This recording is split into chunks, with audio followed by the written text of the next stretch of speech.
മഴതോരും മുൻപയുടെ വരാൻ പോകുന്ന കഥയിലേക്ക് എല്ലാവർക്കും സ്വാഗതം. ഹോസ്പിറ്റലിൽ സീരിയസ് ആയി കിടക്കുന്ന ടോണിയെ ഷെറിൻ പോയി പരിചരിക്കുകയാണ്.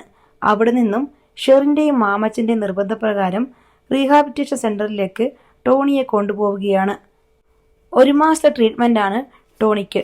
അവിടെയും ബൈസ്റ്റാൻഡറായി നിൽക്കുന്നത് ഷെറിനാണ്. ഷെറിന്റെ ഒപ്പം ചിന്നുമോളും വന്ന് താമസിക്കാൻ തുടങ്ങിയതോടെ ടോണിയും ചിന്നുമോളും തമ്മിൽ നല്ല കൂട്ടായി മാറുകയാണ്. ഇത്രയുമാണ് കഴിഞ്ഞ കഥയിൽ നമ്മൾ കേട്ടത്. അടുത്ത കഥയിലേക്ക് പോകുന്നതിന് മുൻപായി ചാനൽ ഇതുവരെ സബ്സ്ക്രൈബ് ചെയ്യാത്തവരുണ്ടെങ്കിൽ സബ്സ്ക്രൈബ് ചെയ്യാനും ലൈക്ക് ചെയ്യാനും കമന്റ് ചെയ്യാനും മറക്കരുത്. 31 ദിവസം നീണ്ട ട്രീറ്റ്മെന്റ് ടോണിയെ സംബന്ധിച്ചിടത്തോളം ഒരു പുനർജന്മം തന്നെയായിരുന്നു. മിക്ക ദിവസങ്ങളിലും ഷെറിൻ അവനോടൊപ്പം ചികിത്സാ കേന്ദ്രത്തിൽ ഉണ്ടായിരുന്നു. ചില ദിവസങ്ങളിൽ ചിന്നുമോളും അവരോടൊപ്പം താമസിച്ചു. രേവതിക്കുട്ടിയോ ഗ്രേസമ്മയോ വന്ന് ചിന്നുമോളെ കൂട്ടിക്കൊണ്ടുപോയി 2-3 ദിവസം പിന്നിടുമ്പോഴേക്കും ടോണി ഷെറിനോട് പറയും, ബോറടിക്കുന്നു, കൊച്ചിനെ ഇങ്ങോട്ട് കൂട്ടിക്കൊണ്ടുവരാൻ പറ. മാമച്ചനും ഗ്രേസമ്മയും എല്ലാ ദിവസവും ചികിത്സാ കേന്ദ്രത്തിൽ വന്നുപോയിക്കൊണ്ടിരുന്നതിനാൽ മോളെ കൊണ്ടുവരുന്നത് എളുപ്പമായിരുന്നു. ചിന്നുമോൾ വന്നു കഴിഞ്ഞാൽ പിന്നെ ടോണിയുടെ മുറി സജീവമാകും. പിന്നെ അവൾക്ക് ചിത്രകഥ വായിച്ചു കൊടുക്കണം, പടം വരച്ചു കൊടുക്കണം, അവളുടെ സംശയങ്ങൾക്ക് വിശദീകരണം നൽകണം. രാവിലെയും വൈകിട്ടും ടോണി ചിന്നുമോളെയും കൂട്ടി വളപ്പിലും പൂന്തോട്ടത്തിലും കുളക്കരയിലുമൊക്കെ കറങ്ങി നടക്കും. ഇടയ്ക്ക് ടോണി അവളുടെ മടിയിലേക്ക് ഒരു തലയണ എടുത്ത് വെച്ച് അതിന്മേൽ തലവെച്ച് കിടന്നിട്ട് ഒരു ചീപ്പെടുത്ത് കയ്യിൽ കൊടുക്കും. ടോണിയുടെ മുടി ചീകുന്ന ജോലി അവൾ ചെയ്തുകൊണ്ടേയിരിക്കും. അവന് അതൊരു സുഖമാണ്. ചിന്നുമോൾ മുറിയിലില്ലാത്തപ്പോൾ ടോണി പത്രമാസികകൾ വായിച്ചുകൊണ്ട് കിടക്കും. ഇടയ്ക്ക് ഷെറിനോട് സംസാരിക്കും. സംസാരിച്ച് തങ്ങൾ വേർപിരിഞ്ഞവരാണെന്ന കാര്യം പോലും ചിലപ്പോൾ അവർ മറന്നു പോകുമായിരുന്നു. ഷെറിൻ അവന്റെ ഭാര്യയെ ഇരിക്കുമ്പോഴത്തേതുപോലെ ചിലപ്പോൾ പരിഭവിക്കുകയും ചിണുങ്ങുക പോലും ചെയ്യുമായിരുന്നു. താൻ ഉപേക്ഷിച്ചവളാണ് ഇതെന്ന സത്യം വിസ്മരിച്ച് ടോണിയും ചിലപ്പോൾ അവളോട് അധികാരം കാട്ടുകയും വഴക്കു പറയുകയും ചെയ്യുമായിരുന്നു. ദിനരാത്രങ്ങൾ കടന്നു പോകവേ ടോണിക്ക് വിശ്വാസമായി തുടങ്ങി. തനിക്ക് വേണമെങ്കിൽ ഇനിയും ഒരു ജീവിതം കൂടി ജീവിക്കാമെന്ന്. ചതിക്കപ്പെടുകയും ജീവിതം പാതി വഴിയിൽ ഉപേക്ഷിക്കപ്പെടുകയും ചെയ്തതിന്റെ തീവ്രവേദന മങ്ങി. ഒറ്റപ്പെട്ടു പോയല്ലോ എന്ന ഹൃദയവിലാപവും അടങ്ങി. തനിക്ക് ആരൊക്കെയോ ഉണ്ട്. അരിച്ചരിച്ച് നോക്കിയാൽ ആരെയും കാണാൻ കഴിയുന്നില്ല. എങ്കിലും ഒപ്പമാര് നടക്കുന്ന കാലച്ച. തളർന്നു നിൽക്കുമ്പോൾ കുളിർക്കാറ്റ് പോലെ ഒരു തലോടൽ, വിഷമം തോന്നുമ്പോൾ താരാട്ട് പോലെ ഒരു സാന്ത്വനം, അധൈര്യം തോന്നുമ്പോൾ ഞാനുണ്ട് കൂടെ എന്നൊരു പിന്തുണ. മിക്ക ദിവസങ്ങളിലും ടോണിക്ക് സന്ദർശകരുണ്ടാവുമായിരുന്നു. ദീനാമ്മയോ അവരുടെ ബന്ധുക്കളോ മാമച്ചനോ ഗ്രേസമ്മയോ രേവതിക്കുട്ടിയോ ആരെങ്കിലുമൊക്കെ വന്ന് അവനെ കാണുകയും സന്തോഷത്തോടും പ്രത്യാശയോടും കൂടി സംസാരിക്കുകയും ചെയ്തു. ഒരു ദിവസം ടോണി ഷെറിനോട് പറഞ്ഞു, നിന്റെ പഴയ അമ്മായിയപ്പൻ എനിക്ക് വേണ്ടി ഇത്രയെല്ലാം ചെയ്തു തന്നല്ലോ. മൂപ്പരോട് പറ എനിക്കൊരു പെണ്ണിനെ കൂടി തപ്പിയെടുത്തു തരാൻ.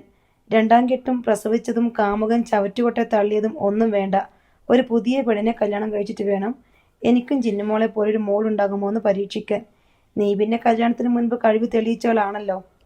പരിഹാസവും കുത്തുവാക്കുമാണെന്ന് ഷെറിൻ അറിയാം. 2 നാൾക്ക് ശേഷം മാമച്ചൻ ചികിത്സാ കേന്ദ്രത്തിൽ വന്നപ്പോൾ ടോണിയോട് പറഞ്ഞു, ഞങ്ങൾ അന്വേഷിക്കാൻ ടോണി. നിനക്ക് പറ്റിയ ഒരു പെണ്ണിനെ കണ്ടുപിടിക്കാൻ വലിയ ബുദ്ധിമുട്ടൊന്നും ഉണ്ടാവില്ല. നിനക്കതിനുള്ള യോഗ്യതയുമുണ്ട്. ടോണിയുടെ മുഖത്ത് ജാളിത പടർന്നു. അത് അങ്കിളെ, ഞാൻ അവളെ കളിയാക്കാൻ വേണ്ടി പറഞ്ഞെന്നേ ഉള്ളൂ. അത് എന്തു തന്നെയായാലും ടോണി ഒരു കല്യാണം കഴിക്കണം. ആഗ്രഹം പോലെ ഒരു പുതിയ പെണ്ണിനെ തന്നെ. നഷ്ടപ്പെട്ടത് വീണ്ടെടുക്കുന്നുള്ള സംതൃപ്തി വേറൊന്നിനുമില്ല.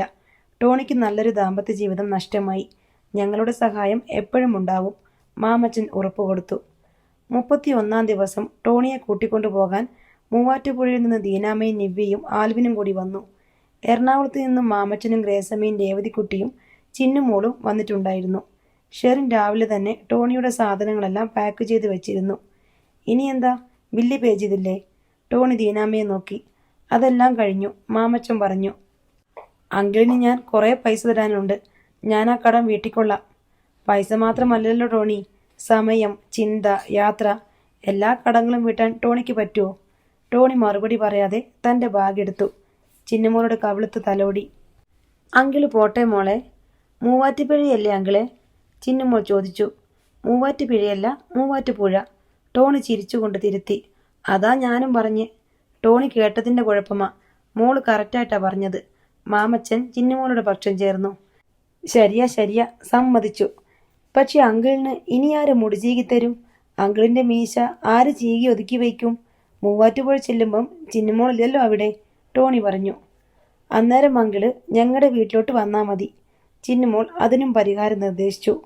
മുറിവിട്ടിറങ്ങും മുൻപ് ഷെറിൻ ടോണിയെ നോക്കി. തന്നോട് ഒരു നല്ല വാക്കെങ്കിലും പറയുമെന്ന് അവൾ പ്രതീക്ഷിച്ചിരുന്നു. ഒരു മാസത്തോളം എല്ലാം മറന്ന് താൻ പരിചരിച്ചതാണ്. പക്ഷേ ടോണി അവളെ നോക്കിയതുകൂടിയില്ല. കാറിന് സമീപം എത്തിയപ്പോൾ മാമച്ചൻ പറഞ്ഞു, ഞാൻ കാറിൽ കൊണ്ടാക്കാൻ ടോണി. മൂവാറ്റുപുഴ വരെ പോയാൽ മതിയല്ലോ. വേണ്ട അങ്കിളെ, ബുദ്ധിമുട്ടാകില്ലേ? ഇത്രയും ബുദ്ധിമുട്ടിയില്ലേ? സാരമില്ല. എല്ലാവർക്കും കൂടി സ്ഥലമുണ്ടോ? പോണ വഴിക്ക് ഇവർ പാലാരിവട്ടത്ത് ഇറങ്ങിക്കൊള്ളൂ. മാമച്ചൻ്റെ ഇന്നോവ കാറിൽ എല്ലാവരും കയറി. പാലാരിവട്ടം കഴിഞ്ഞ് തമ്മനം റെയിൽവേ ക്രോസിനപ്പുറത്ത് മുല്ലക്കാനം വില്ല എന്ന് എഴുതിയ ഗേറ്റ് കടന്ന് കാർ നിന്നു. ഇതാണ് എൻ്റെ വീട്, ഒന്ന് കയറിയിട്ട് പോകാം, മാമച്ചൻ ക്ഷണിച്ചു.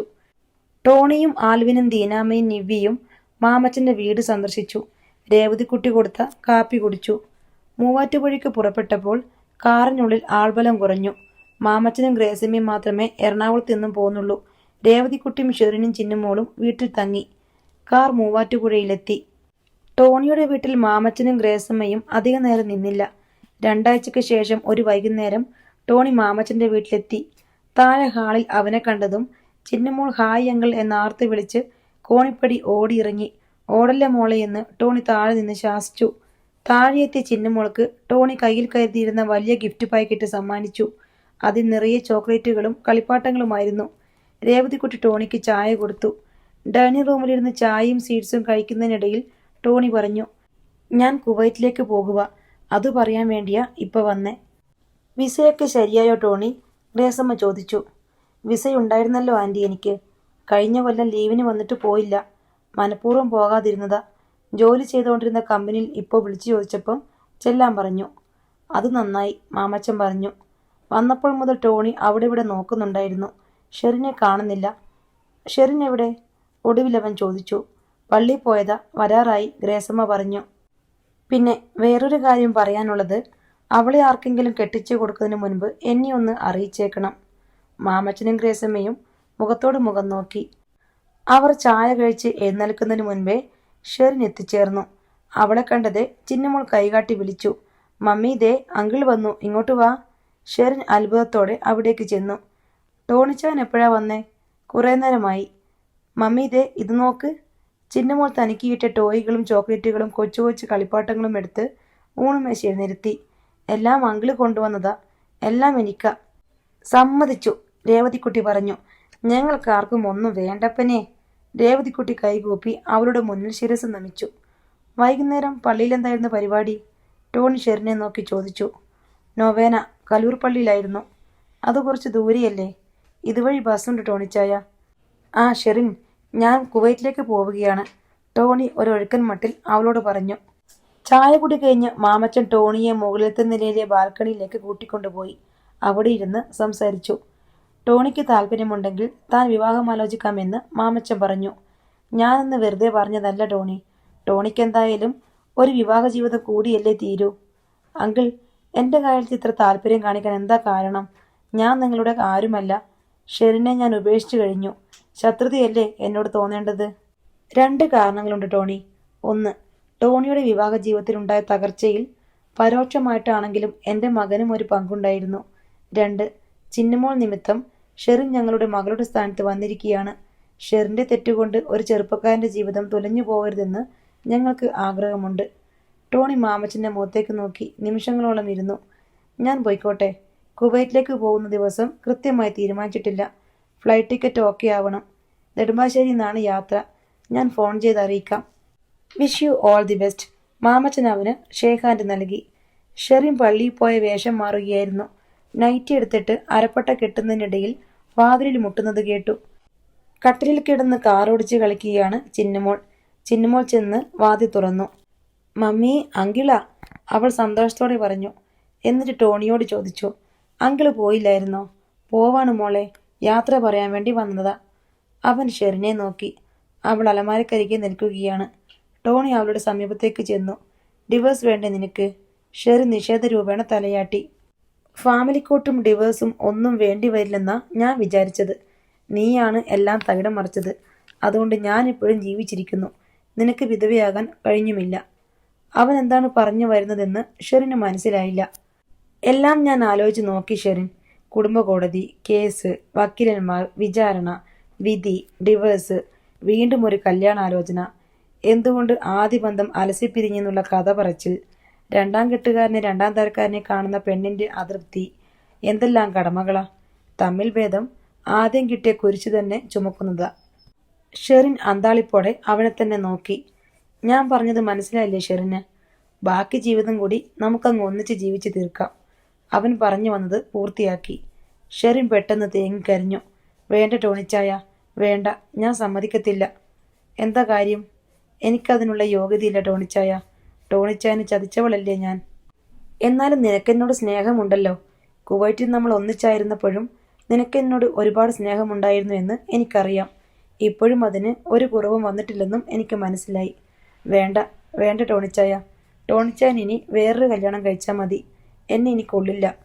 സാരമില്ല, ഇനി വേറൊരുത്തി കെട്ടിയാൽ അവൾക്ക് നിന്നെപ്പോലെ എന്നെ സ്നേഹിക്കാൻ കഴിഞ്ഞില്ലെങ്കിലോ? ഞാൻ തകർന്ന് തരിപ്പണമായി കിടക്കുന്നറിഞ്ഞ് ഓടി വന്നില്ലേ നീ? ഉപേക്ഷിക്കപ്പെട്ടവളായിട്ടും കൂടി 1 മാസം കൂടെ നിന്ന് എന്നെ നോക്കിയില്ലേ? ആ മനസ്സൊന്നും വേറൊരു പെണ്ണിനുണ്ടായെന്ന് വരില്ല. ചിന്നുമോൾ പകച്ചു നിൽക്കുകയായിരുന്നു. മമ്മി പൊട്ടിക്കരയുന്നു. അങ്കിൾ മമ്മിയെ ചേർത്ത് പിടിച്ച് ആശ്വസിപ്പിക്കുന്നു. അവൾക്ക് നാണക്കേട് തോന്നിയിട്ട് മുറി വിട്ടിറങ്ങി. സ്റ്റെയർകേസ് കയറി വന്ന രേവതിക്കുട്ടി അവളോട് ചോദിച്ചു, എവിടെ നിന്റെ പുന്നാര മമ്മി? മമ്മി കരയുക. കരയുന്നോ? എന്തിന്? രേവതിക്കുട്ടിക്ക് ഉത്കണ്ഠയായി. അങ്കിള് കെട്ടിപ്പിടിച്ചപ്പം. ചിന്നമോൾ ആംഗ്യ വിക്ഷേപങ്ങളോടെ പറഞ്ഞു. രേവതിക്കുട്ടി ഒരു നിമിഷം അന്തം വിട്ടു നിന്നു. പിന്നെ അവളുടെ ചുണ്ടിൽ നിഗൂഢമായ ഒരു മന്ദസ്മിതമുണ്ടായി. ഷെറിന്റെ മുറിയുടെ വാതുക്കൽ ചെന്ന് ഒളിഞ്ഞു നോക്കാനുള്ള ഉൾപ്രേരണ അടക്കിക്കൊണ്ട് അവൾ ചിന്നുമോളുടെ കൈ പിടിച്ച് സ്റ്റെപ്പുകൾ ഇറങ്ങാൻ തുടങ്ങി. ഇത്രയുമാണ് ഇന്നത്തെ കഥ. അടുത്ത കഥയുമായി വീണ്ടും വരാം. ബൈ.